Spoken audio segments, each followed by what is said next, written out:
Muy buenos días a todos otra vez. Vamos a empezar con nuestra clase de hoy, miércoles 21 de abril, de Procesal Civil Especial. En la sesión anterior estuvimos hablando de la contestación de la demanda y mencionamos los requisitos de la contestación: el pronunciamiento expreso frente a las pretensiones, el pronunciamiento expreso frente a los hechos, diciendo cuáles son ciertos, cuáles no son ciertos y cuáles no le constan, las excepciones de mérito que se pretendan hacer valer, con las pruebas de las excepciones de mérito, las excepciones previas que se vayan a solicitar para sanear el proceso o para evitar que éste inicie por tener un problema, etcétera. Vamos a pasar a hablar hoy acerca de la demanda de reconvención. Como habíamos dicho, el demandado dentro de la contestación únicamente se defiende, únicamente ataca los argumentos del demandante, pero no realiza pretensiones. Ese demandado no puede pedir nada dentro de la demanda, dentro de la contestación, porque la pretensión está reservada únicamente para la demanda. Entonces, ¿qué ocurre cuando esa persona quiere realizar una pretensión también? Pues entonces se podrá solicitar una demanda de reconvención. La demanda de reconvención está regulada dentro del Código General del Proceso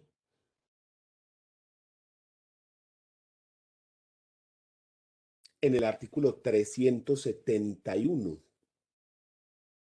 y nos dice: durante el término de traslado de la demanda, el demandante podrá proponer la reconvención contra el demandante.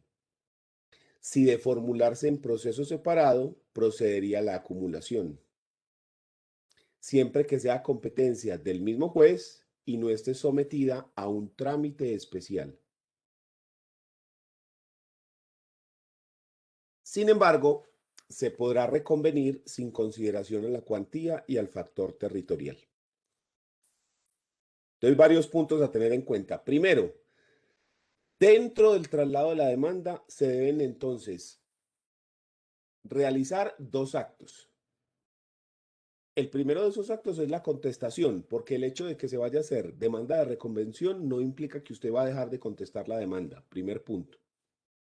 Usted tiene que contestar la demanda toda y además presentar demanda de reconvención, todo dentro del mismo término de traslado, dentro de los 20 días que habíamos dicho que se tenía para contestar la demanda dentro del proceso declarativo verbal. Y esa demanda se va a interponer en contra de quien hace las veces de demandante original, siempre que tengan el mismo trámite, porque no puedo hacer demanda de reconvención por un trámite diferente. Es decir, la demanda de reconvención también tiene que ser declarativa, y además se menciona que el juez también tiene que ser competente, pero sin tener en cuenta la cuantía o el factor territorial. ¿Por qué es esto? Porque por la cuantía podría ser competencia del juez civil del circuito, del juez civil municipal en primera o en única instancia. Si el proceso se presenta, el original, ante un juez de mayor cuantía, un juez civil del circuito o un juez de familia, y la demanda de reconvención fuera de menor cuantía, le correspondería a un juez de menor jerarquía. Pero en este caso no se tiene en cuenta la cuantía, y si frente al factor objetivo la materia es la misma, entonces el juez se vuelve competente.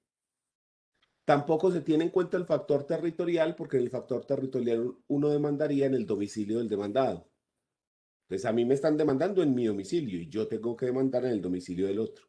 Sin embargo, eso se deja por fuera porque como la persona ya es parte dentro de ese proceso, ya está aquí en este momento ejerciendo como demandante, entonces se tramita dentro del mismo proceso sin tener en cuenta que habría que demandar en el domicilio del demandado.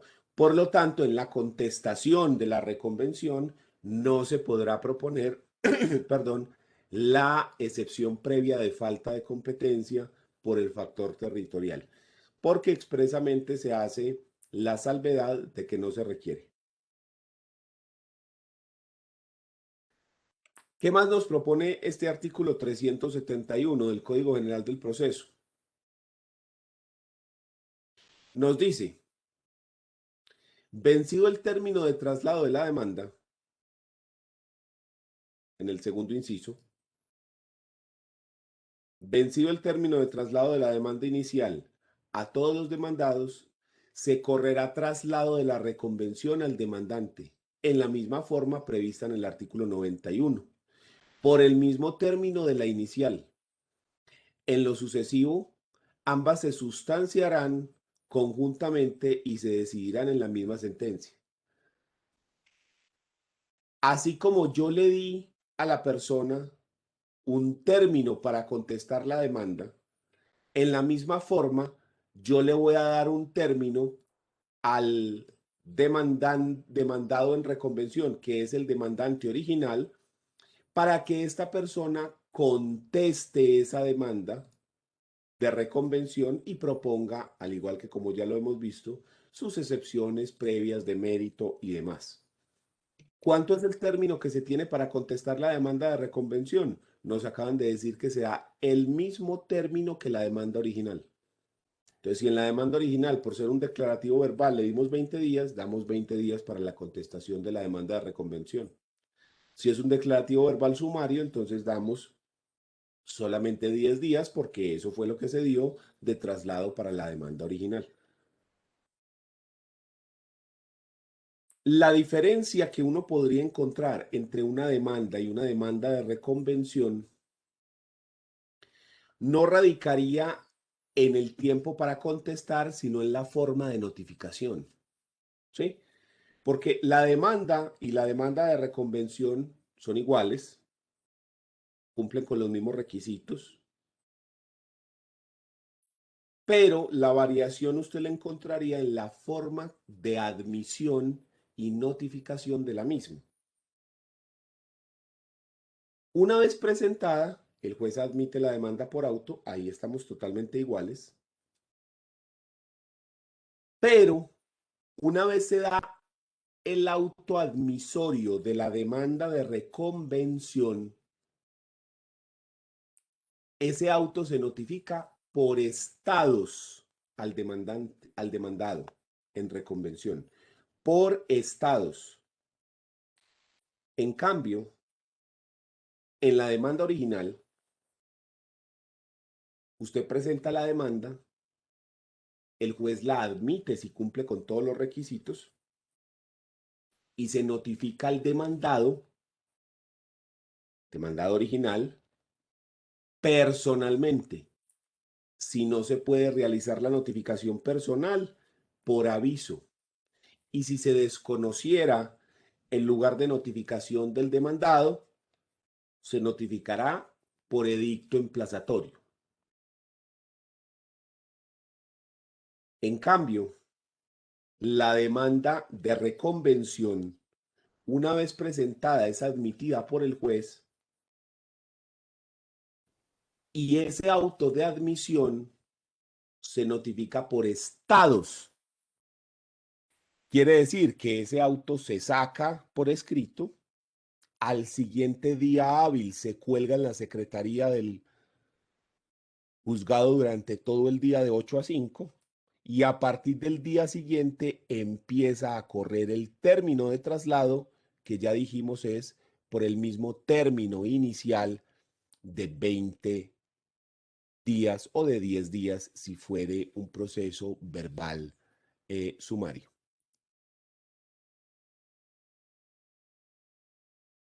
Profe, perdón, ¿cuántos son en el verbal sumario?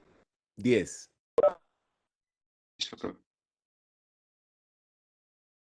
¿Y cuántos días se cuelga la notificación? Por estados es uno solo. Usted encuentra la forma como se hacen las notificaciones por estados en el artículo 294. Profe, disculpe, ¿se le notifica por esto al demandante o el demandado? Al demandado. Demandado en reconvención, que es el demandante original. ¿Sí? La notificación por estados, aquí en el artículo 295 dice cómo se hace, que se cuelga en la secretaría del juzgado durante todo el día y a partir del día siguiente eh, se entenderá realizada la notificación y comenzará a contar el término de traslado. Artículo 295. ¿Sí? Para que lo tengan en cuenta.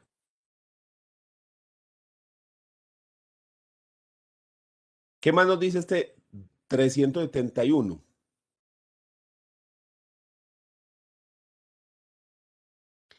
Propuestas por el demandado, excepciones previas y reconvención.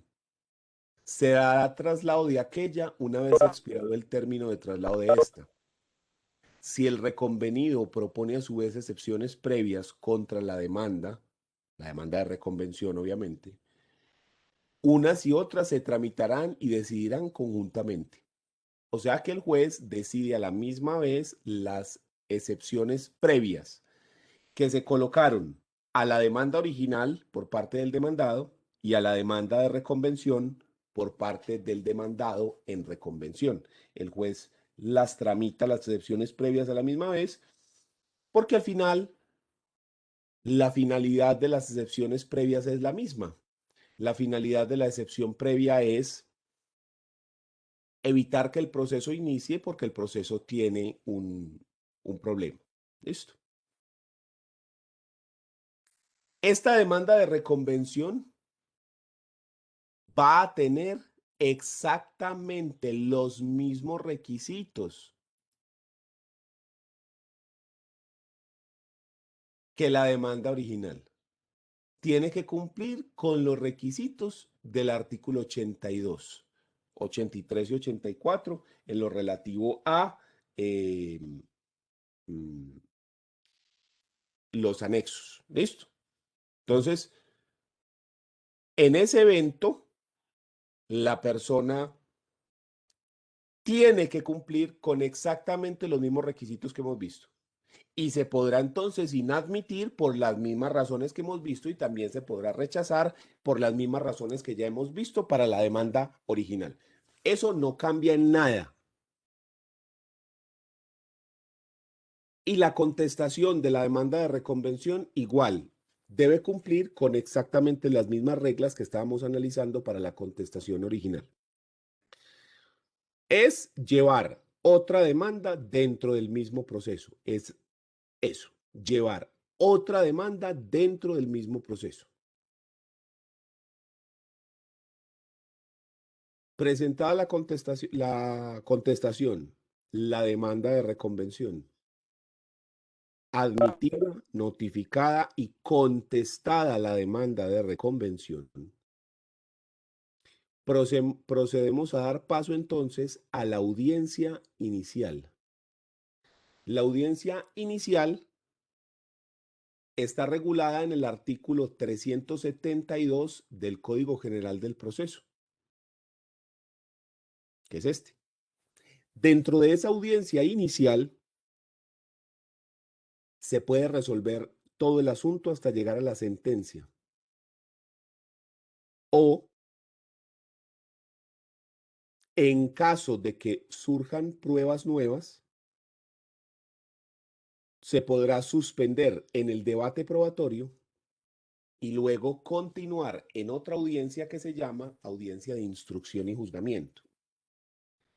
La gente tiende a pensar que el proceso verbal tiene dos audiencias. Siempre. No. dentro del código fue concebido para que todo el proceso se pudiera resolver en una sola audiencia, que en la gran mayoría de los casos se pudiera resolver todo dentro de esta audiencia inicial.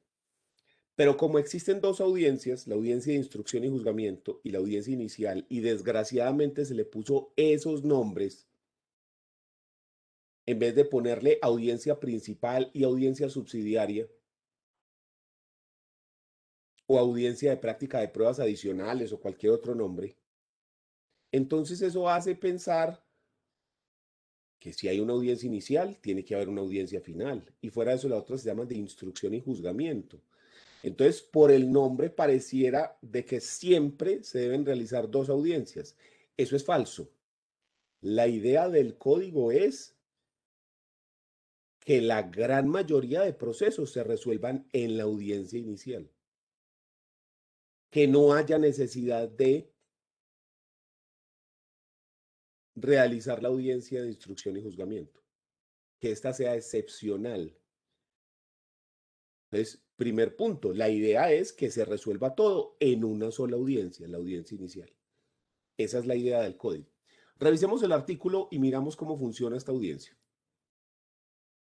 Nos dice, el juez, salvo norma en contrario, convocará a las partes para que concurran personalmente a una audiencia con la prevención de las consecuencias por su inasistencia y de que en ella se practicarán interrogatorios a las partes. La audiencia se sujetará a las siguientes reglas. Primero, oportunidad. El juez señalará fecha y hora para la audiencia una vez vencido el término de traslado de la demanda de reconvención, del llamamiento en garantía o de las excepciones de mérito, o resueltas las excepciones previas que deban decidirse antes de la audiencia, o realizada la notificación, citación o traslado que el juez ordene resolver al resolver dichas excepciones, según el caso. El auto que señale fecha y hora para la audiencia se notificará por estado y no tendrá recursos. En la misma providencia, el juez citará a las partes para que concurran personalmente a rendir interrogatorio, a la conciliación y a los demás asuntos relacionados con la inasistencia. Entonces, primer punto. Para llegar a esta audiencia, ¿qué tiene que haber ocurrido? Presentada la demanda, se admitió, se notificó, se dio la contestación, si hay reconvención o no, ya eso se puede mirar, pero si hay reconvención, entonces se presentó la reconvención, se admitió, se notificó, se contestó. ¿Listo? ¿Qué sigue después de eso? El juez debe de sacar un auto que se denomina auto que decreta pruebas y señala fecha de audiencia. Dentro de ese auto, el juez señala el día y la hora en el que se va a realizar la audiencia de instrucción y juzgamiento. Y decreta cuáles son las pruebas que van a practicarse dentro de esa audiencia. La más común, la tienen casi todos los procesos, es el interrogatorio de parte, donde tanto el juez como las partes pueden interrogarse unos a otros, ¿sí? Pues los abogados, obviamente. ¿Por qué se decreta el interrogatorio de parte casi siempre? Porque las partes son quienes tienen la mejor tasa, digamos, de conocimiento del conflicto. Al fin y al cabo, ellos son los que están directamente implicados, ellos son los que están ahí peleando por ese asunto, ellos son los que están involucrados ahí. Entonces, ¿quién mejor que ellos para contar qué es lo que pasa, por qué pasa? ¿Listo? Entonces, el juez saca ese auto que decreta pruebas y señala fecha de audiencia. Sin embargo, ahí tenemos un problema. Y ahí empiezan las cosas que uno dice, y es lo siguiente. El código nos dice que ese auto no tiene recursos.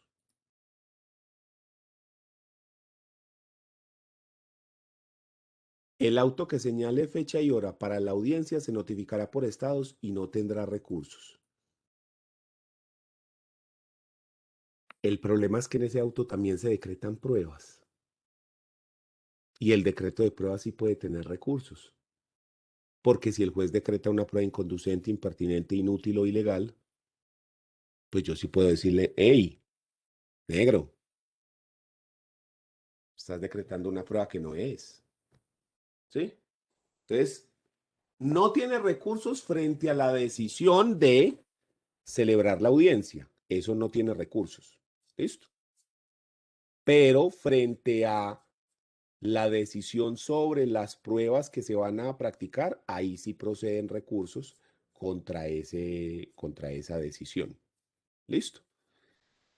El hecho de que no procedan recursos no quiere decir que uno pueda solicitar el aplazamiento de la audiencia, porque son dos cosas diferentes. Porque, por ejemplo, ese día le habían programado una cirugía, ya había fijado una fecha en otro proceso, una justa causa para reprogramar la audiencia, ¿sí?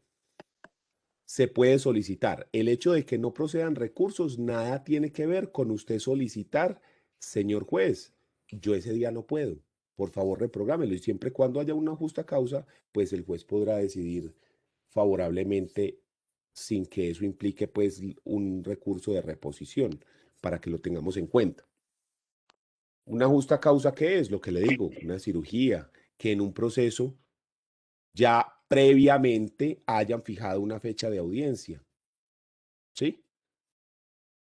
Que se haya fijado con anterioridad, que es primero en el tiempo, pues es primero en el derecho. Entonces, si lo fijaron primero, pues graves.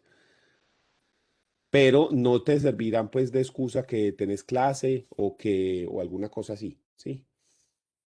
Para que lo tengamos en cuenta. Y en caso tal de que como abogado pudiere asistir a la audiencia por alguna circunstancia que no constituya la suspensión el aplazamiento de la audiencia, siempre quedará la solicitud, perdón, el recurso de eh, sustituirle el poder a otro abogado. ¿Sí? Entonces, dentro de las facultades del poder, si dentro de las facultades del poder está la de sustituir, siempre podríamos sustituirle a alguien para que esa persona represente al cliente dentro de la audiencia, porque nosotros no podemos hacerlo y no es una causa justa para solicitar el aplazamiento. Sí, no sé, cualquier cosa que usted se pueda imaginar que no constituya una justa causa para el aplazamiento de la audiencia. ¿Listo? Profe, pero si vuelven a cambiar el poder por el abogado inicial, coge ya el proceso donde esté, ¿cierto?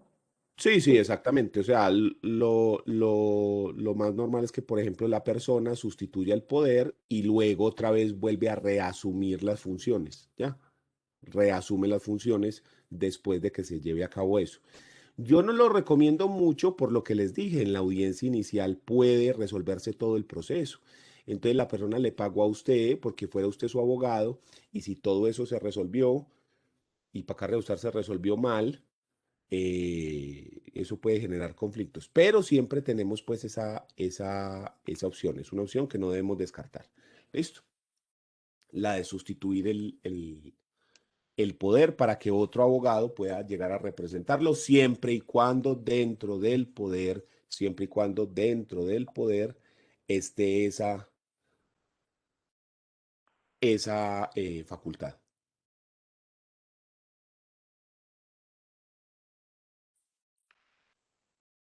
Intervinientes. Además de las partes, a la audiencia deberán concurrir sus apoderados, o sea que a la audiencia mínimo deberían ir 4 personas, el demandante y el demandado y el apoderado de cada uno de ellos, ¿sí? ¿Por qué mínimo? Porque pueden ser más personas, pueden ser varios demandantes, varios demandados, ¿sí? La audiencia se realizará aunque no concurra a alguna de las partes o sus apoderados. Si estos no comparecen, se realizará con aquellas. Si alguna de las partes no comparece sin perjuicio de las competencias, de las consecuencias probatorias, por su inasistencia, la audiencia se llevará a cabo con su apoderado, quien tendrá facultad para confesar, conciliar, transigir, desistir y en general para disponer del derecho en litigio. Si solamente va el abogado y no va la parte, la audiencia sigue normalmente. Tercero, inasistencia de las partes o de sus apoderados a esta audiencia. Por hechos anteriores a la misma, solo podrá justificarse mediante prueba siquiera sumaria de una justa causa. ¿Sí? Usted puede excusarse de la inasistencia y le deberían señalar otra con anterioridad si usted lo hace saber por escrito, mediante un memorial.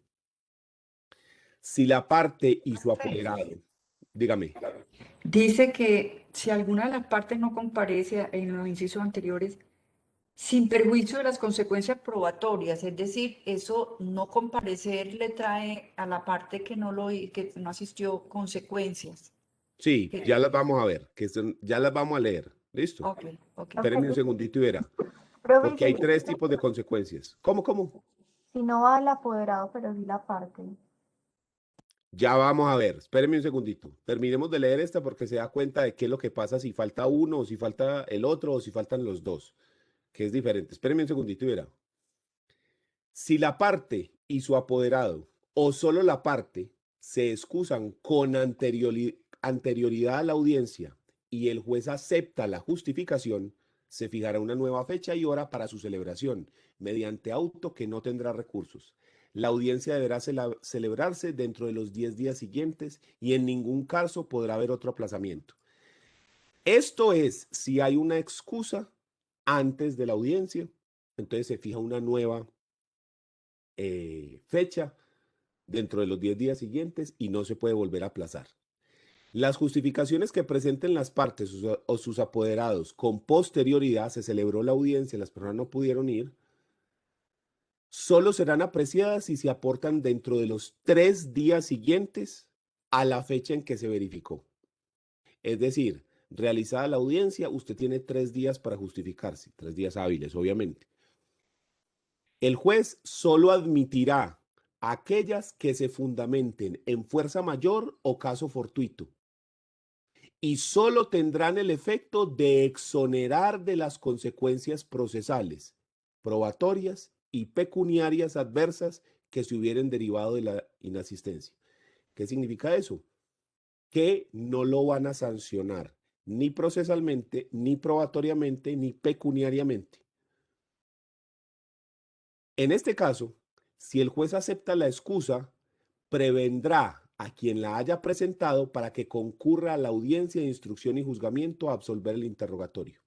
O sea que, si usted se excusa después de que se realizó la audiencia inicial y el juez acepta la excusa, no la vuelven a hacer la audiencia. No. Lo que sí es que se programa una audiencia de instrucción y juzgamiento y en esa audiencia de instrucción y juzgamiento se interrogará a esa parte que faltó, se practicarán las pruebas que se hayan pedido adicionales y se dará el espacio para los alegatos y para la sentencia. ¿Listo? Entonces no se repite la audiencia, se hace una audiencia de instrucción y juzgamiento para completar lo que hizo falta.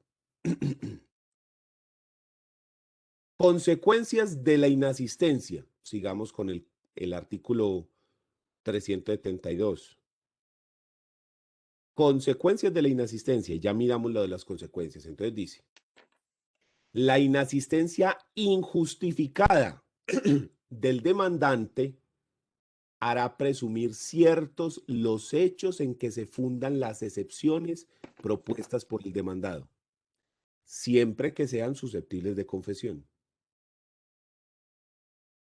La del demandado, la inasistencia injustificada del demandado, hará presumir ciertos los hechos susceptibles de confesión en que se funde la demanda.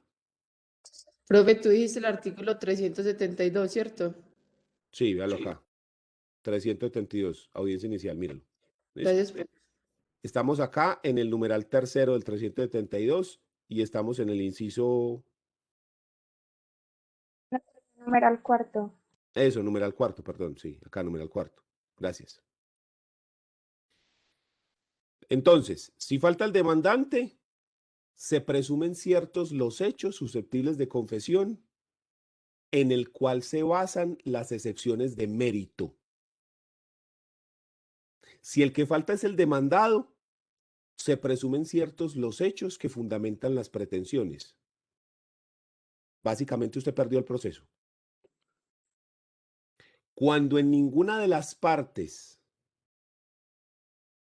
concurre a la audiencia, esta no podrá celebrarse y vencido el término sin que se justifique la inasistencia, el juez por medio de auto declara terminado el proceso, si ninguna de las dos partes va. Porque si el demandante, que es el que le interesa el asunto, el que está pendiente, el que solicitó que esto se iniciara, ni siquiera él va, pues eso es un desistimiento tácito. Entonces, se termina el proceso por auto.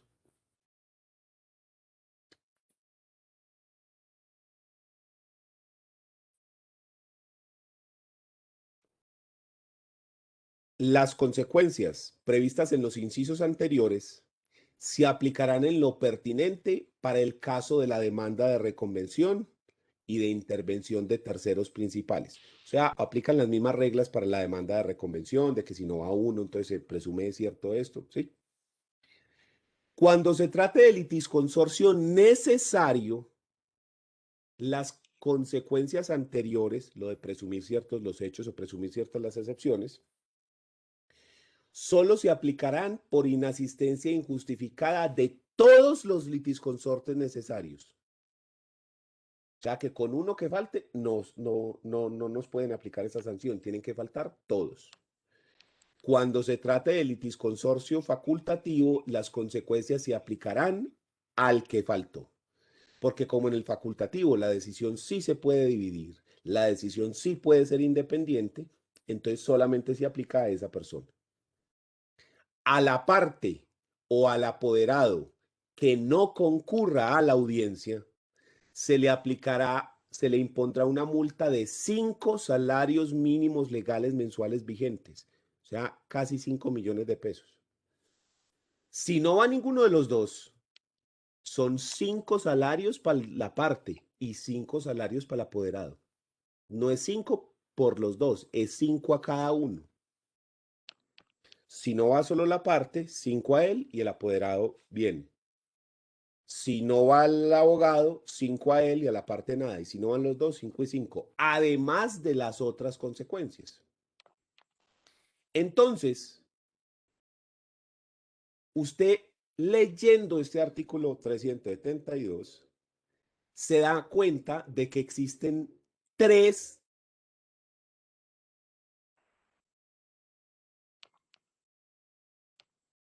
consecuencias por la inasistencia injustificada a la audiencia inicial. Tenemos una consecuencia procesal, tenemos una consecuencia probatoria y tenemos una consecuencia económica. La consecuencia procesal es que la audiencia se celebra toda con una sola de las partes. Con una sola que vaya, el otro no, la audiencia se celebra. Y se practican las pruebas y se da espacio para los alegatos y todo igualito se hace todo con una sola parte que vaya. Pero si faltan ambas, se declara terminado el proceso. ¿Y por qué es importante este primero? Pues el segundo, pues ni hay que decirlo, pero el primero, ¿por qué es importante? Porque imagínense la persona en el interrogatorio, llamando testigos, presentando pruebas y haciendo lo que le da la gana. El otro no puede controvertir la prueba y no se está vulnerando el derecho de defensa, ni el derecho de contradicción, ni el debido proceso, porque si la persona fue notificada válidamente y no quiso ejercer el derecho, es problema de él. Entonces yo no puedo aducir que se esté vulnerando ningún derecho. Entonces la persona que no vaya se somete a que en el proceso se haga lo que el otro quiera. Y si no van las dos, pues se declara terminado el proceso. Entonces, esa consecuencia procesal muy importante. Profe, terminado, pero sin sentencia, pues, como Sí, tipo sí, fallido. terminado por auto, una terminación anormal del proceso, terminado por auto, ¿sí? Por una especie de desistimiento tácito, Ok. sin sentencia.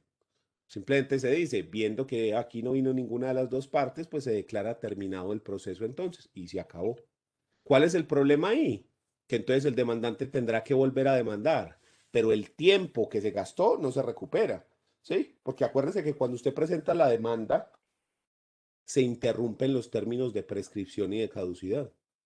Pero si se declara el proceso terminado por auto, de malas, y si en ese término se venció la caducidad que usted tenía o prescribieron sus derechos, de malas.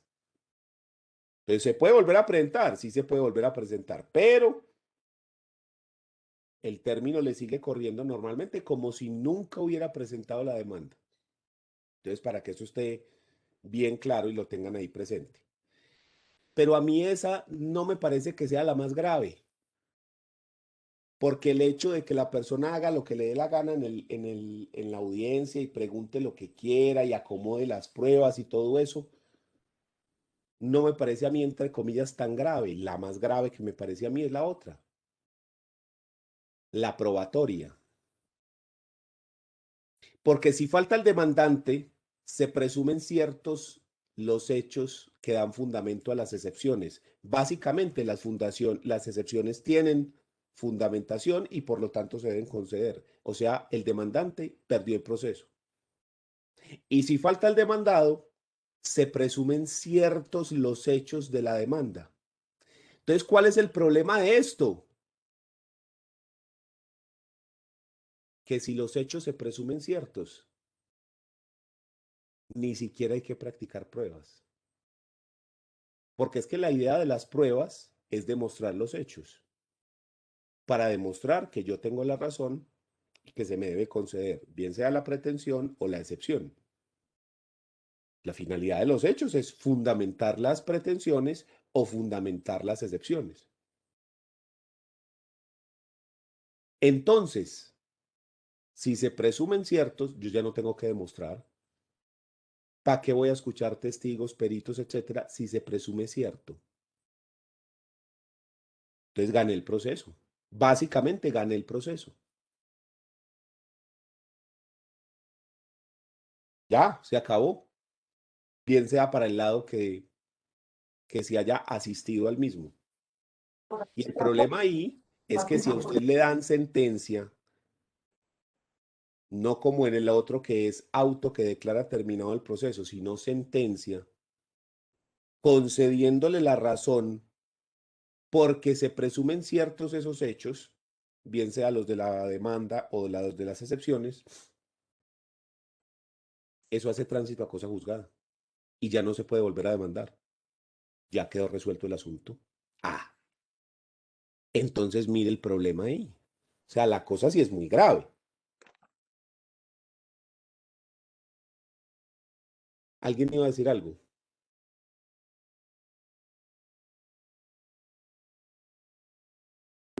Soy yo, pero eso es solo sobre los hechos susceptibles de confesión, porque los otros no, sí.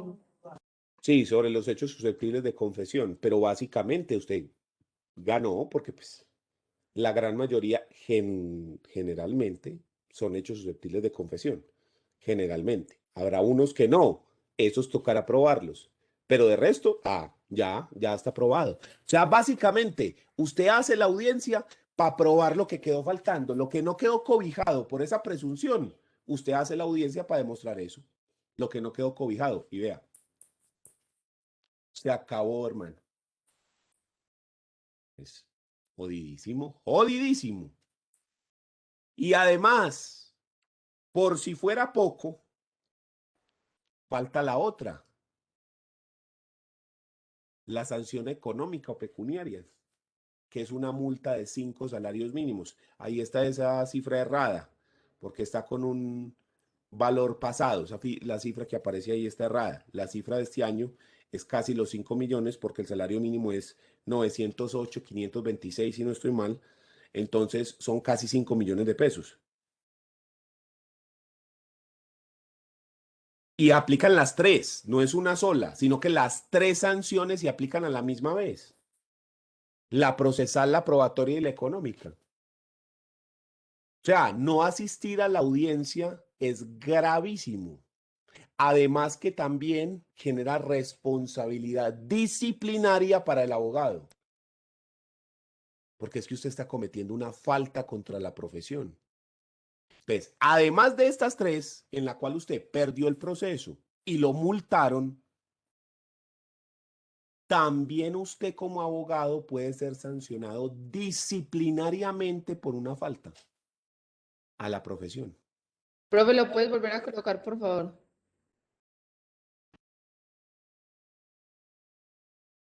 Acuérdese que esa cifra está mala.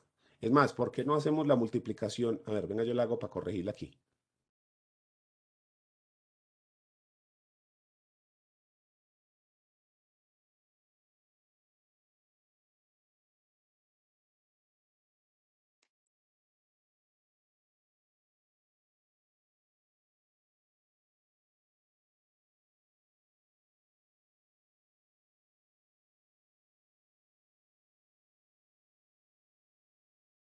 Listo. Ahí ya sí quedó a día de hoy actualizada. 4.542.630, teniendo en cuenta que el salario mínimo para este año es de 908.526.000 pesos.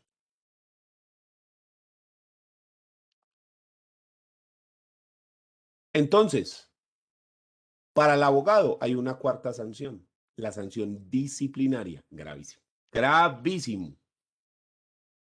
Estas son las cosas que usted simplemente no puede dejar pasar. Simplemente no se puede dejar pasar. Hoy en día que se están haciendo las audiencias de manera virtual, ¿cómo nos aseguramos de esto? Porque entonces, al ser virtuales, esto facilita muchísimo la participación de las personas en la audiencia. Entonces, por ejemplo, antes salir del país por un viaje de cualquier naturaleza podría llegar a ser una justificación para la inasistencia, porque usted no está en el país, que usted no puede asistir presencialmente. Pero hoy en día con la virtualidad eso ya no le sirve de excusa, porque usted puede acceder a la audiencia desde cualquier lugar. Entonces ya no le sirve de excusa ese punto que antes se utilizaba. Para que tengan eso ustedes presente. Continuemos con el artículo 372. ¿Listo? A ver que me abra aquí en el...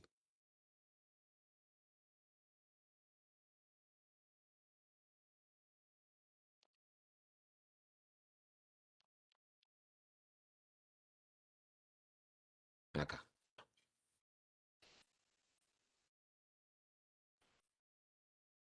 Quinto, decisión de excepciones previas.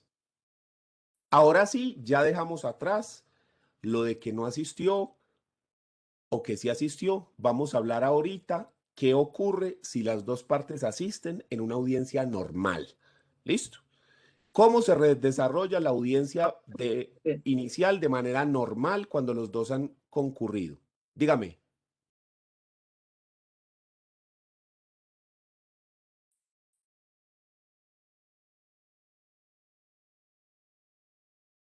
¿Quién iba a decir algo? Dígame.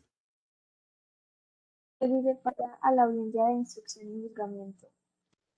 ¿Cómo? Perdón, ¿cómo?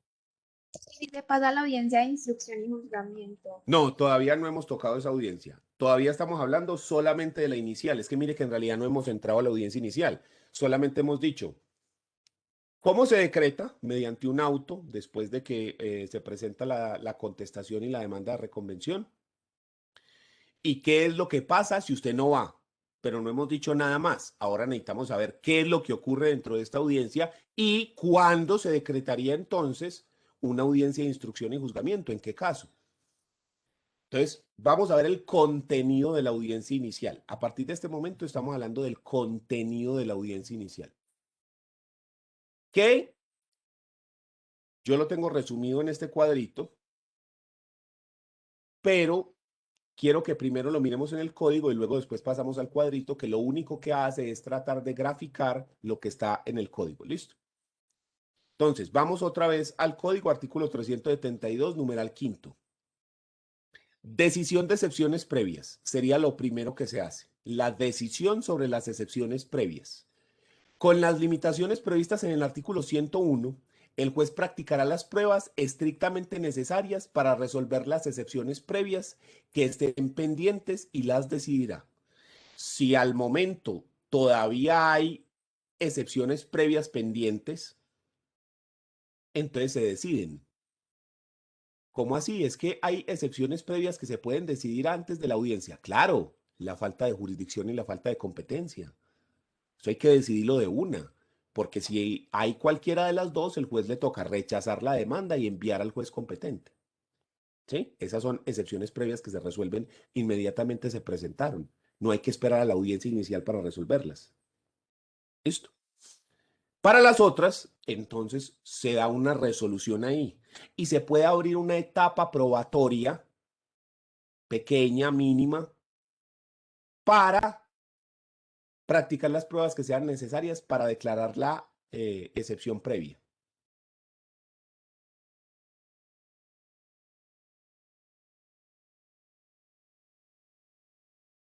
Sexto.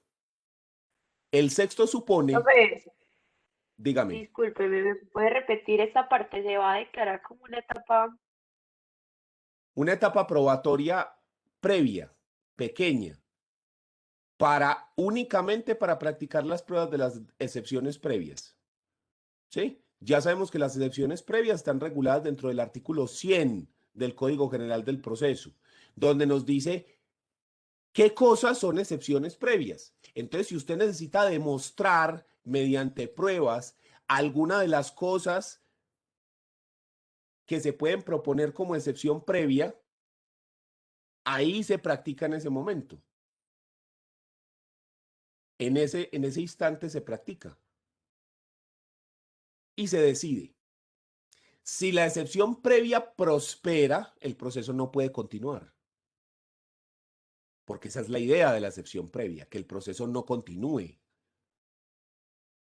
Si la excepción previa, por el contrario, no prospera, entonces ahí sí continuamos con el proceso. ¿Y con qué continuamos? Con la audiencia de conciliación, que está en el numeral sexto, que es la segunda conciliación que se intenta. ¿Cómo que la segunda? Recuerden que la primera es el requisito de procedibilidad, donde la persona previamente a demandar debió haber citado a conciliación al demandado. Y en la medida de que no se llegó a un acuerdo, entonces se puede proceder a demandar. ¿Listo? Entonces, usted ya había intentado una conciliación previa, extrajudicial. Y sin embargo, acá llegamos a la audiencia y se hace una conciliación judicial. Una pregunta. Dígame. ¿La conciliación prejudicial tiene que ser una conciliación en derecho? También puede ser una conciliación en equidad. Depende del caso, pero generalmente son en derecho. Pero depende del caso. ¿Sí? Si para ese caso se permiten conciliaciones en equidad, esa nos valdrá, pero generalmente son conciliaciones en derecho. ¿Listo? Sexto dice entonces conciliación. Desde el inicio de la audiencia y en cualquier etapa de ella, el juez exhortará a las partes diligentemente a las partes para conciliar sus diferencias, para lo cual deberá proponer fórmulas de arreglo sin que ello signifique prejuzgamiento. Si alguno de los demandantes o demandados fuere incapaz, concurrirá su representante legal. El auto que apruebe la conciliación implicará la autorización a esta para celebrarla. Cuando sea necesaria de conformidad con la ley, cuando una de las partes esté representada por curador ad litem, este concurrirá para los efectos distintos de la conciliación y de la admisión de hechos prejudiciales a ella. Si el curador ad litem no asiste, se le impondrá una multa por valor de 5 a 10 salarios mínimos legales mensuales vigentes, salvo que presente prueba siquiera sumaria de una justa causa para no comparecer. Entonces, lo primero que se va a hacer es intentar la conciliación, para lo cual dentro de las audiencias se apagan todos los dispositivos de grabación. Apagan los micrófonos y apagan la cámara, porque la idea es que las partes puedan negociar libremente sin que sus posturas, sin que lo que están diciendo sea tenido en cuenta para el juicio. Porque aun cuando yo tenga la razón, yo de pronto puedo preferir conciliar el asunto, ceder algo de lo que yo tengo supuestamente adquirido para lograr que el proceso se resuelva ya. Si hay acuerdo, el juez redactará el acta de acuerdo, ambas partes firman y se declara terminado el proceso por conciliación. Si hay acta de acuerdo parcial, el juez redacta el acta de acuerdo, firman ambos y se declara terminado el proceso frente a los temas que se acordaron. Y continuará el proceso frente a los temas no acordados. Y si no hay acuerdo de ninguna clase, el juez continúa con la realización de la audiencia para llegar al final a la sentencia. Entonces tenemos tres posibilidades: que haya acuerdo, que haya un acuerdo parcial o que simplemente no haya ningún acuerdo. ¿Listo? La idea es que el juez ejerza de conciliador, que el juez promueva fórmulas de solución entre las partes, a ver si se logra conciliar el proceso antes de iniciarlo. ¿Listo? Sin embargo, en cualquier momento las partes están facultadas para solicitar una nueva audiencia de conciliación. Hasta antes de la sentencia, en cualquier momento el juez puede promover la audiencia de conciliación. O sea, una segunda o tercera audiencia de conciliación, dependiendo del caso. ¿Listo? Profe, Dígame. si hay conciliación, aunque sea parcial, el juez saca un acta de conciliación y luego emite una sentencia. Un auto, no una sentencia, un auto. Un auto que declara terminado el proceso cuando hay acuerdo total y obviamente le da validez a la sentencia. O un auto donde se declara terminado el proceso frente a lo acordado y donde se dice que continúa el proceso con lo no acordado. ¿Sí? Pero es un auto, no una sentencia, un auto. Por eso, pero entonces es un auto y digamos, entonces el proceso quedó abierto, o sea, no se cierra, pues. Se termina por el auto, porque es que el proceso tiene la forma de terminación normal, que es cuando se termina por sentencia, o las formas de terminación anormal del proceso.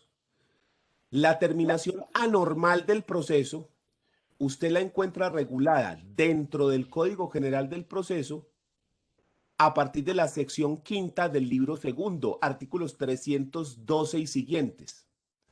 Y se puede dar la terminación anormal del proceso en casos de transacción, desistimiento tácito y sentencia anticipada en algunos casos. Lo mismo que cuando se declara terminado el proceso por auto y no por la sentencia, como lo que ocurre cuando hay conciliación. Entonces, el proceso no queda abierto excepto que sea conciliación parcial, porque entonces diríamos que sí queda abierto frente a lo no conciliado. Listo, profe, gracias. Entonces sigue el asunto. ¿Y con qué sigue? Según el artículo, sigue el interrogatorio de las partes, que es el numeral séptimo. Yo considero que hay un problema de redacción porque el numeral 8 es el control de legalidad.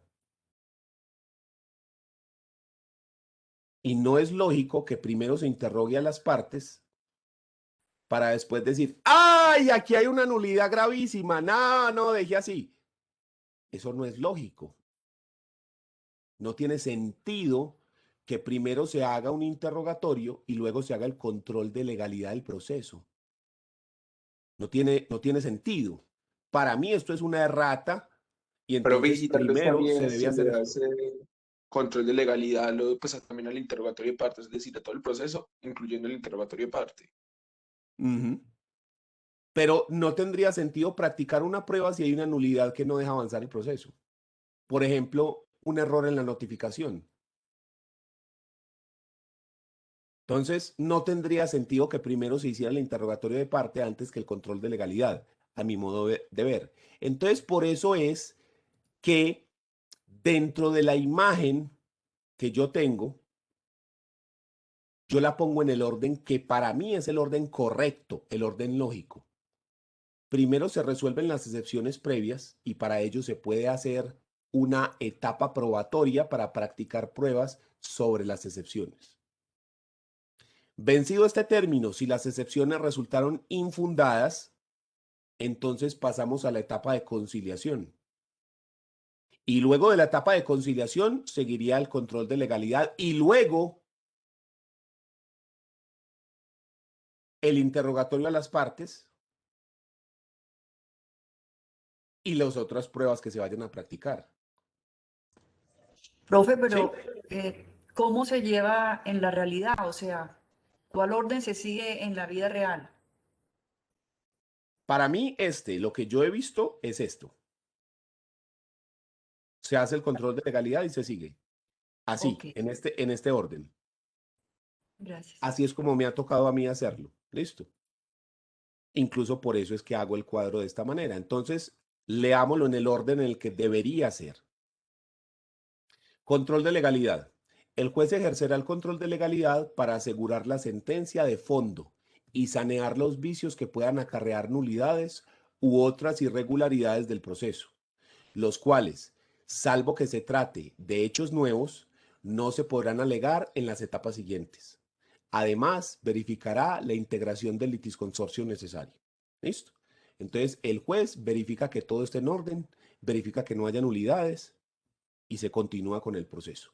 Y ahora sí pasamos al interrogatorio de parte. Entonces dice, práctica de otras pruebas, interrogatorio de parte, práctica de otras pruebas y fijación del litigio. O sea que mire que aquí me están hablando de que se abre el debate probatorio, porque dice interrogatorio de parte, práctica de otras pruebas y fijación del litigio. Entonces no tendría sentido que yo haga el interrogatorio de parte, practique otras pruebas, fije el litigio si hay un problema de nulidad. ¿Sí? Entonces mire que aún cobra más sentido leyéndolo. Los interrogatorios de las partes se practicarán en la audiencia inicial. El juez, oficiosamente y de manera obligatoria, interrogará de modo exhaustivo a las partes sobre el objeto del proceso. El juez interroga de manera obligatoria a las partes. El juez hace las preguntas. También le puede dar la palabra a las partes a los abogados para que interroguen, pero principalmente lo hace el juez. Y en lo que me ha tocado a mí, los jueces son muy exhaustivos con esos interrogatorios, tanto que yo llevo casi siempre una lista de preguntas para hacer y casi siempre el juez las pregunta todas. Entonces, cuando me da la palabra, si acaso me quedará por preguntar una o dos cosas o simplemente digo, no tengo nada que preguntar porque el juez ya hizo todas las preguntas que había que hacer en ese caso.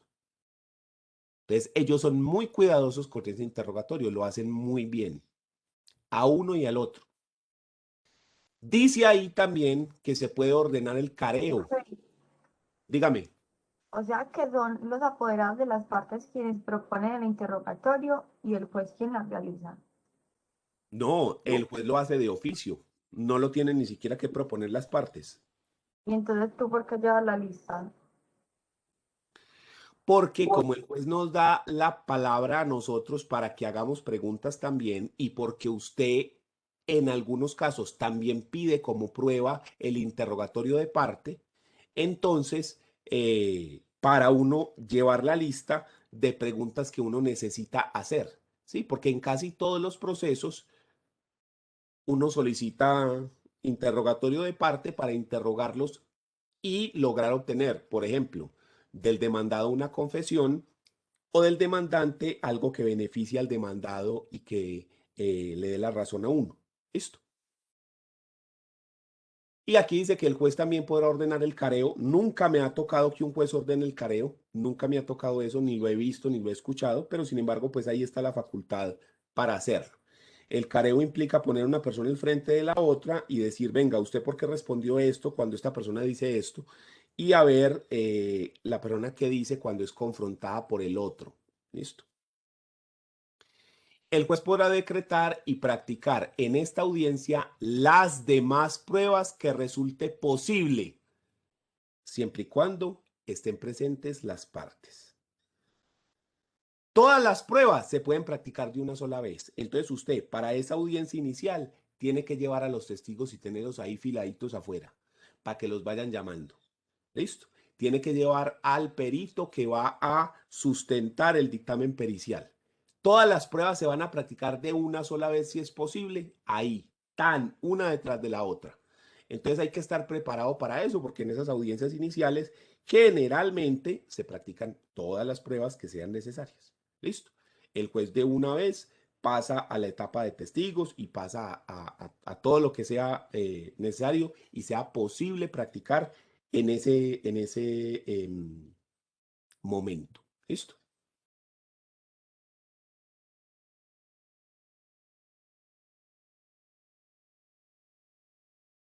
A continuación, el juez requerirá a las partes y a sus apoderados para que determinen los hechos en los que están de acuerdo y fueren susceptibles de prueba de confesión.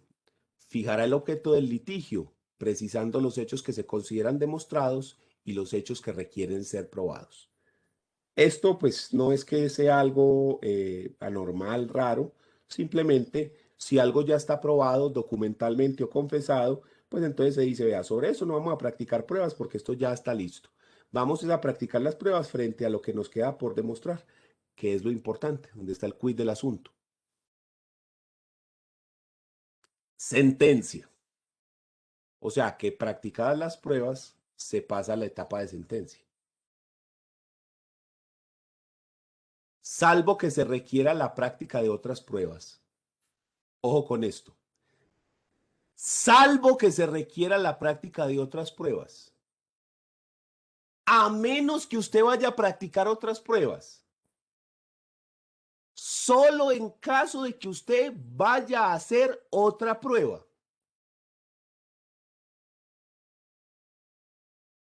Se pasa a la etapa de sentencia. O sea que la audiencia de instrucción y juzgamiento solamente se da si hay que practicar otras pruebas diferentes a las que ya se practicaron. Por eso es que se dice que la audiencia de instrucción y juzgamiento es excepcional. No es una regla, es una excepción. Lo normal es que el proceso se acabe aquí, en la audiencia inicial. Y así lo dice el código. Salvo que se vayan a practicar pruebas nuevas. De resto, nos fuimos para la sentencia. Entonces, por eso es que en este cuadrito yo paso, después de la práctica de las pruebas, a los alegatos y la sentencia. De una vez. Miremoslo en el código.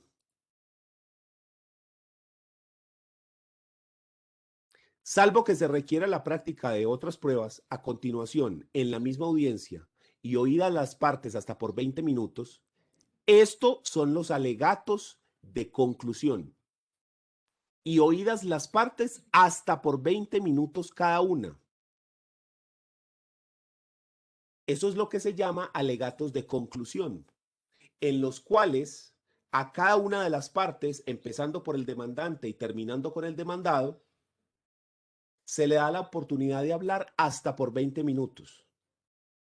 Esos son los alegatos que todos hemos escuchado en las películas, donde el abogado se para y empieza a elucubrar ahí un argumento y hace un discurso, el berraco. Lo que pasa es que en las películas lo estamos viendo en el sistema americano y la persona se para y se pasea por la sala de audiencias, ¿sí? Y mira al jurado y habla una cantidad de cosas. Aquí no es así tan histriónico. Usted está sentadito en su escritorio, prende el micrófono y empieza a hablar sin el paseíto y sin las cosas.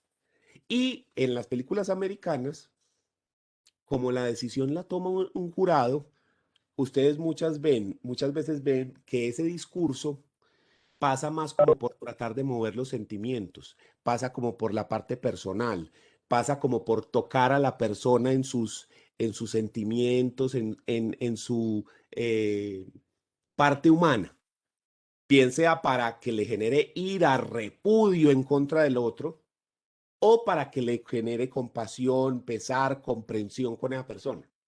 Acá no. Acá los argumentos se basan en por qué razón yo tengo que ser el beneficiado en la sentencia. Después de escuchadas las pruebas, ¿por qué tengo la razón yo? Entonces yo lo que voy a hacer es tratar de convencer al juez, ya que están practicadas las pruebas, de que me dé la razón. Señor juez, como usted pudo ver en la práctica de la prueba, mi cliente tiene la razón toda vez que y mire que lo confirman los testigos cuando dicen esto. Y incluso el testigo de la contraparte, al equivocarse y decir me da la razón en el sentido que y entonces la ley, y el código tan, y las normas, y la Corte Constitucional, y, ¿sí? Entonces usted lo que trata de hacer en esos alegatos es de convencer al juez de que usted tiene la razón, de que el juez le debe dar a usted la razón en el proceso.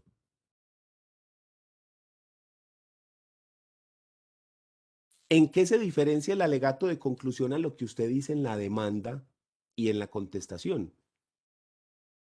En que ya están practicadas las pruebas. Ya se practicaron todas las pruebas, entonces usted ya ahora sí le puede decir, si ve, lo que yo le decía era cierto.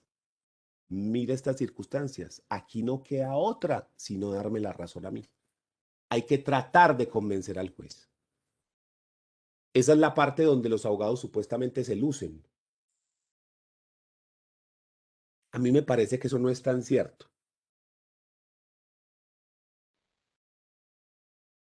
Es más, a mí me parece que el alegato de conclusión, según cómo funciona nuestro sistema jurídico, según cómo se da en la práctica, la realidad del asunto, me parece que el alegato de conclusión no sirve para nada. Pues es algo personal, pues. ¿Por qué no sirve para nada?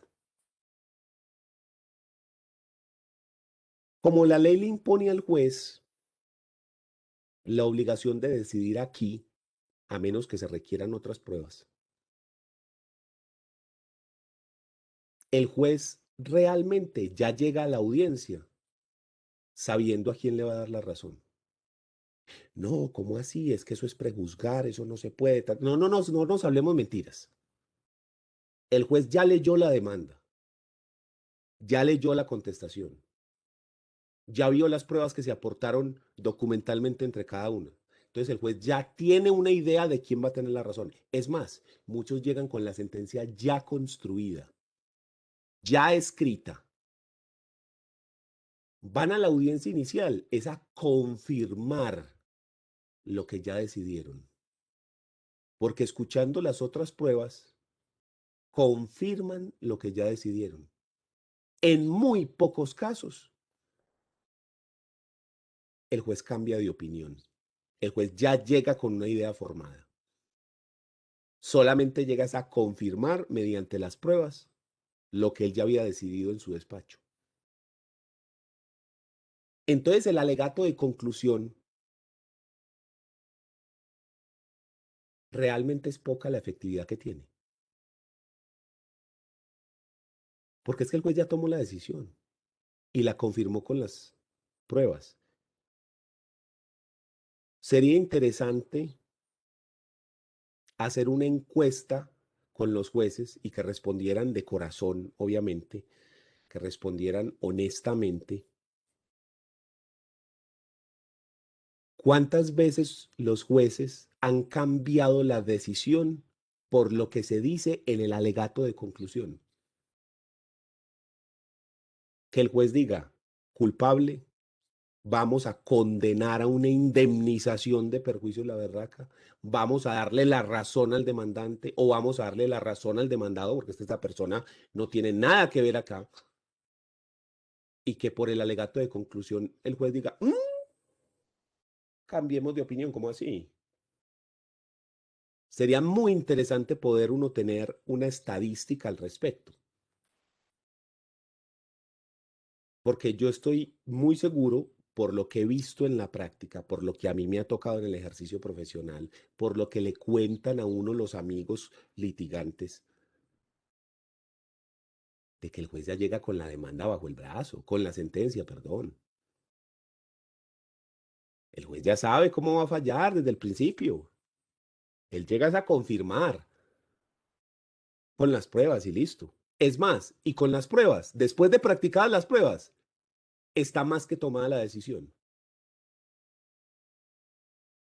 Entonces, por eso sería muy interesante saber cuál es el verdadero impacto en la decisión judicial de los alegatos. Yo creo que el verdadero impacto es nada, y más en una exposición de 20 minutos, pues.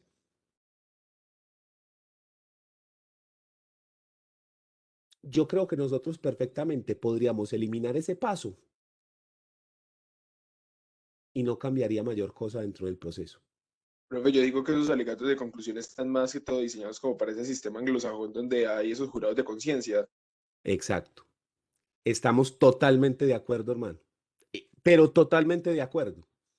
Porque es que cuando hay jurado de conciencia, el jurado decide como le dé la gana. Y el jurado no tiene que sustentar la decisión como si lo tiene que hacer el juez.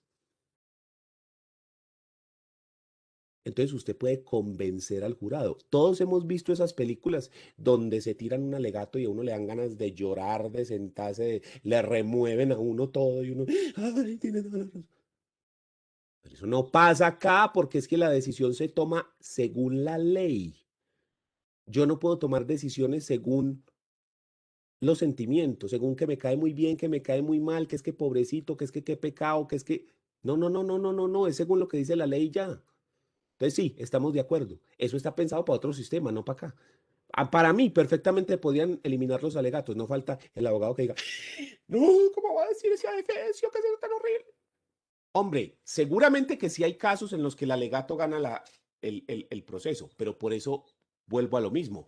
Qué bueno sería poder hacer unas encuestas y tener un dato estadístico. El problema es saber que los jueces sí respondan honestamente, pero sería excelente. De pronto hasta me sorprendo yo, porque esta es la idea, la visión que yo tengo. De pronto mentiras que sí tienen un efecto bien fuerte, pero por lo que yo he visto, el efecto es prácticamente nulo. O sea, el juez básicamente se sienta a escuchar y pues porque la ley le dice, porque si no el man sí se ponía ahí a jugar Candy Crush en el celular o cualquier cosa.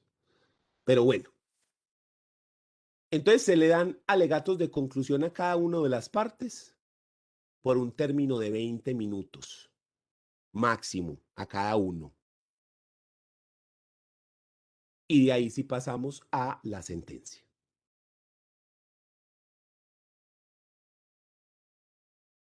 Entonces nos dice el 372. Otra vez, sentencia. Salvo que se requiera la práctica de otras pruebas, a continuación, en la misma audiencia, y oídas las partes, hasta por 20 minutos cada una, el juez dictará sentencia. El juez por solicitud de alguna de las partes, podrá autorizar un tiempo superior para rendir las alegaciones, atendiendo las condiciones del caso y garantizando la igualdad. Contra esta decisión que resuelva esta solicitud no procede ningún recurso. O sea que a ustedes le pueden aumentar los 20 minuticos que usted tiene, pero lo tiene que hacer previo a que empiece el primero que va a hablar, porque si a uno se lo aumentan, al otro también en la aplicación de la igualdad. ¿Listo? Entonces, el juez da una sentencia. Décimo, ¿qué es lo que ocurre aquí? Es que sí hay que decretar pruebas. Porque acuérdense que el noveno nos decía, salvo que se necesiten pruebas nuevas, el juez da sentencia. Entonces el décimo es el evento en el que sí se requieren pruebas. Entonces Pues, dice, profe, ya estamos hablando de audiencia de instrucción y juzgamiento. se va a decretar apenas. Apenas la vamos a decretar, todavía estamos en la inicial. Dentro de la inicial nos damos cuenta de que hicieron falta pruebas. Entonces el juez no puede dictar sentencia porque hacen falta pruebas. Entonces dice, decreto de pruebas. El juez decretará las pruebas solicitadas por las partes y las que considere necesarias para el esclarecimiento de los hechos, con sujeción estricta a las limitaciones previstas en el artículo 168. Asimismo, prescindirá de las pruebas relacionadas con los hechos que declaró probados. Lo probado ya está probado. Si decreta dictamen pericial, señalará el término para que se aporte, teniendo en cuenta que deberá presentarse con no menos de 10 días con antelación a la audiencia de instrucción y juzgamiento. En los procesos en que sea obligatorio practicar inspección judicial, el juez deberá fijar fecha y hora para practicarla antes de la audiencia de instrucción y juzgamiento. 11. Fijación de audiencia de instrucción y juzgamiento. El juez, antes de finalizar la audiencia, fijará fecha, antes de finalizar ¿cuál audiencia? La audiencia inicial. Fijará fecha y hora para la audiencia de instrucción y juzgamiento y dispondrá todo lo necesario para que en ella se practiquen las pruebas. Entonces, en la audiencia inicial, la idea es que ocurra esto. Se resuelvan las excepciones previas, para lo cual se pueden presentar pruebas y se practican dentro de la audiencia. Pasamos a la etapa de conciliación, donde el juez abre la audiencia de conciliación, insta a las partes para que negocien y resuelvan el asunto. En caso de que no resuelvan o que haya una resolución parcial, entonces se continúa con el proceso. El juez hace control de legalidad para determinar que no haya audiencias nulidades dentro del proceso. Y pasamos a la etapa probatoria. Lo primero que se hace es el interrogatorio de parte. Y luego se practican las demás pruebas que fueron decretadas en el auto que decretó pruebas y fijó fecha para audiencia inicial. En ese auto se decretaron las pruebas. Entonces, se practican esas pruebas que fueron decretadas. Luego se dan 20 minutos de alegatos y se dicta sentencia. Esto en el evento de que no haya que practicar pruebas nuevas. Pero puede ocurrir que aquí practicando las pruebas, por ejemplo, un testigo dice que esto es blanco, el otro dice que es negro, y entonces necesitamos practicar una tercera prueba para resolver esa inquietud. Un dictamen pericial que determine si es blanco o si es negro. ¿Sí? Entonces ahí, dentro de esta etapa probatoria, las partes pudieran solicitar nuevas pruebas o el juez de oficio podría decretarlas. Si esto ocurre, entonces ahí se pasa al decreto de las pruebas y a fijar fecha y hora para la audiencia de instrucción y juzgamiento. Y se acabó la audiencia inicial. Bien sea porque se dictó sentencia o bien sea porque se terminó y se fijó la fecha. Obviamente, si se dicta sentencia, hay que tener en cuenta que Si la sentencia se dictó de manera oral, el juez notificará la sentencia por estrados e inmediatamente le da la palabra a las partes para que propongan los recursos que consideren necesarios. De una, pan. Si no se propone ningún recurso, la sentencia queda en firme y se acabó. En caso de que se promueva algún recurso, como el recurso de apelación, entonces se envía el expediente al superior jerárquico para que éste en fecha posterior resuelva. Esto en la medida en la que la sentencia se dé de forma oral. Pero terminados los alegatos, puede ocurrir que el juez no pueda llegar todavía, no tenga ahí en ese momento construida la sentencia de forma oral. Entonces el juez puede decretar un receso de hasta 2 horas. Terminado el receso, el juez dictará la sentencia de forma oral. La notifica por estrados y le da la palabra a las personas para que propongan los recursos que consideren necesarios. Pero también puede ocurrir que pese a que hubo receso por 2 horas máximo y todo, el juez no logra todavía construir la sentencia. Caso en el cual el juez debe anunciar el sentido del fallo, quién va a perder y quién va a ganar, y dentro de los 10 días hábiles siguientes sacará una sentencia escrita, la cual, al ser escrita, se notifica por estados y las partes tendrán 3 días para proponer los recursos. Una de las razones por las cuales yo le digo que el juez llega con la sentencia ya lista es porque en todas las audiencias que yo he hecho nunca han decretado siquiera el receso por 2 horas.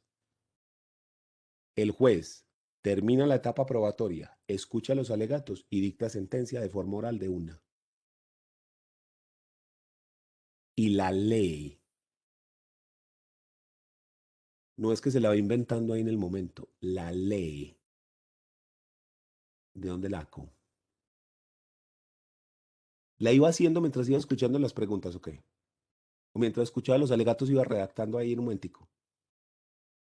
Entonces no nos digamos mentiras, el juez llega con la sentencia bajo el brazo a la audiencia. Hay que ser realistas con las cosas y siendo uno realista se vuelve práctico. Y se vuelve práctico y dice, bueno, vamos a utilizar lo que realmente tenga validez y lo que no para afuera. Pero siempre pasa lo mismo, el juez llega con unos papeles, entre ellos está la sentencia, termina los alegatos, le doy la palabra, muy bien eso. Se ganaría usted un premio de oratoria. Muy bien, ahora el segundo. Uy, usted se ganaría el segundo lugar. Muy bien. Y entonces empieza a leer. Según los poderes que me da la República de Colombia y por autoridad de la ley, fallo. Teniendo en cuenta que por lo tanto la decisión es A mí siempre me ha tocado así. Nunca me ha tocado siquiera el receso. Yo no conozco lo del receso de por 2 horas y que después el juez llega para la audiencia. No me ha tocado nunca. Seguramente sí lo hay, claro, no quiere decir que eso no pasa. Seguramente sí lo hay, pero no es algo que yo vea como común. Pero ahí está. Entonces, si el juez no puede construir la sentencia de forma oral, anunciará el sentido del fallo y dentro de los 10 días siguientes entregará la sentencia escrita. ¿Dudas? Profe, el juez puede no tomarse el receso y solo decir que entre los 10 días siguientes va a decretar. Sí. Sí, podría hacerlo, sí. Porque él definitivamente dice, no, es que no me va a dar tiempo de construir la sentencia. Sí, tampoco me ha pasado, pero sí podría hacerlo, sí, claro. ¿Quién más? Profe, usted terminó con los 10 días siguientes, dará sentencia por escrito y por estados. Y 3 días para que las partes apelen, ¿no? Sí, para que promuevan cualquier recurso, pues apelación Ok. o casación per saltum, o en fin, el recurso Ajá. que proceda ahí. Listo. Gracias. No vamos a mirar ¿Algún- el parágrafo. ¿Cómo, perdón? No vamos a mirar lo del parágrafo del artículo.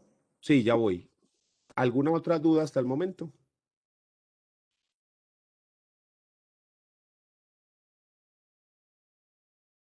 Entonces miremos el parágrafo.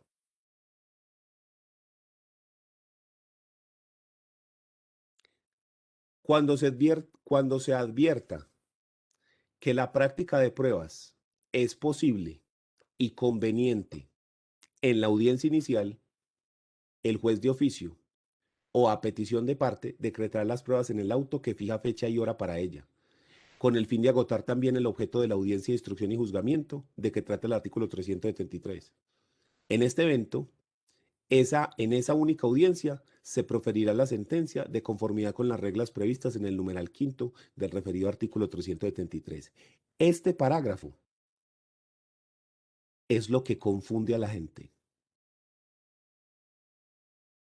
Este parágrafo es el culpable de que muchos jueces piensen que hay que hacer 2 audiencias. Hombre, si ya lo habías dicho antes, de que salvo que haya pruebas nuevas, ¿qué es esta ridiculez? ¿Esto para qué? ¿Cómo que si es conveniente, el juez de oficio o a petición de parte decretará las pruebas con el fin de agotar el objeto de la audiencia de instrucción y juzgamiento? Pues es que esa es la idea, mono. Si ahí fue que lo dijiste. O sea, ¿qué es esta ridiculez? ¿Esto como para qué? ¿Como para qué esto? Como para que quede claro que entonces no se pueden practicar pruebas dentro de la audiencia inicial cuando lo dijiste aquí.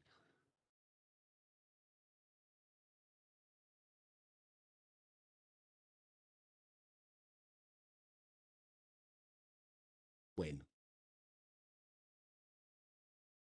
Sin embargo, uno leyéndolo también se da cuenta de que dice que la idea es proferir la sentencia dentro de la misma audiencia, ahí mismo. ¿Y dónde dice lo de el receso por 2 horas y lo de proferir la sentencia oral o escrita? Se proferirá la sentencia de conformidad con las reglas previstas en el numeral quinto del referido artículo 373, o sea, este siguiente. Y en este numeral quinto es donde se habla del receso por 2 horas. Mírelo acá. Si fuere necesario, podrá decretarse un receso de hasta por 2 horas para el pronunciamiento de la sentencia. Si no fuere posible dictar la sentencia en forma oral, el juez deberá dejar constancia expresa de las razones concretas e informar a la Sala Administrativa del Consejo Superior de la Judicatura. En este evento, el juez deberá anunciar el sentido del fallo con una breve exposición de sus fundamentos y emitir la decisión escrita dentro de los 10 días siguientes, sin que en ningún caso pueda desconocer el plazo de duración del proceso previsto en el artículo 121. ¿Sí? Entonces, ¿de dónde me inventé yo esto? De acá. Y eso sí tiene el parágrafo que nos dice que la sentencia se proferirá en lo que dice al otro lado. La redacción es el problema, porque el artículo es claro, la idea es resolver acá, pero la redacción queda con el parágrafo como si siempre hubiera que hacer audiencia de instrucción y juzgamiento y eventualmente solo la inicial. Eso es lo que parece, que es eventualmente solo la inicial, pero siempre hay que hacer la audiencia de instrucción y juzgamiento. O sea, que fuera al revés, que la regla general es hacer inicial e instrucción de juzgamiento y que la excepción es audiencia inicial. Cuando la idea del código era la contraria. Entonces, es un problema en el que se redactó. Porque la idea es al revés. La idea es que se resuelva todo en la audiencia inicial y que por excepción, rara vez, pasemos a la otra. Listo. ¿Alguna duda? Entonces dejamos ahí y la próxima clase vemos la audiencia de instrucción y juzgamiento. Muchas gracias. Chao. Chao, Profe, que esté muy bien. Gracias. Chao, profe.